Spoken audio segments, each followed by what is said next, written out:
Alright, number 15, we're going to find the derivative of the function h of x that is equal to x plus 4 in the numerator divided by 7x squared times e to the x in the denominator.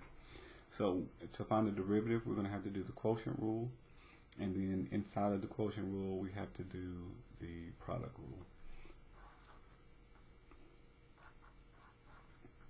So the quotient rule is bottom times the derivative of the top. So the bottom is 7x squared e to the x. The derivative of the top, we would do the derivative of x, which will just give us times 1, and then plus 0, so just be times 1. So low d high minus high, the top, times the derivative of the bottom. Now when we do the derivative of the bottom, we have to do product rule. So it's the first, which is 7x squared, the first function with x, times the derivative of the second, which is e to the x. The derivative of e to the x is just e to the x. So first times the derivative of the second plus the second, which is e to the x, times the derivative of the first, so it'll be 2 times 7, which will give us 14x, subtract 1, and it'll just leave us with 14x. So low d high minus high derivative of the bottom, which is the product rule, and you do first times the derivative of the second plus the second times the derivative of the first, and then this is all over the bottom squared, 7x squared e to the x. Okay, and so for the sake of argument, we'll just leave it just like this. You can multiply times 1. You could distribute and see if something simplifies, but for the most part, not much will at a glance. Maybe there's some. I'm sorry, I forgot the square down here, all over the bottom square. Okay, so we'll type that in. And so we'll do 7x squared e to the x.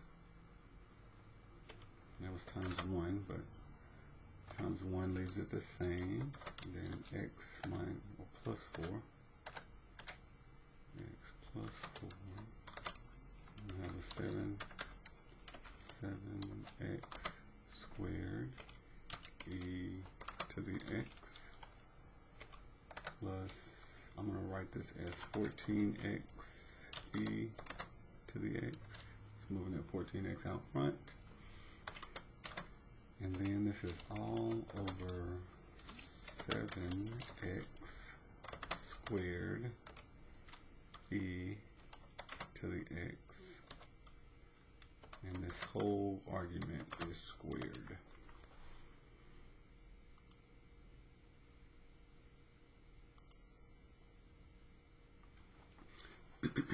Again, we're going to find the derivative. It looks like we're going to do quotient, should be a minus, quotient rule, and just the power rule.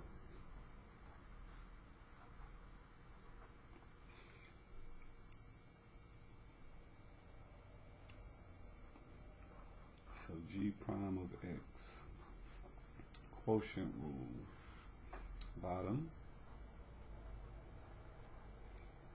plus 2, 7x plus 2, bottom times the derivative of the top, so that'll be times 4, minus the top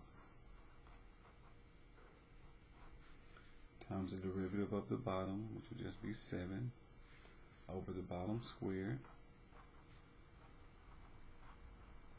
and then plus the derivative of x to the third. Using the power rule, you multiply times 3, x squared. You subtract 1. We can simplify a little bit. Distribute to 4, that'll be 28x plus 8. And then this will be a minus 28x. Negative times a negative, that'll be plus 1 times 7 plus 7 all over 7x plus 2. This argument is squared, sorry, kind of running off the page. And then plus 3x squared. So 28 positive and negative will cancel, and 8 plus 7 will give us 15. So in the numerator we got 15 over the denominator squared plus 3x.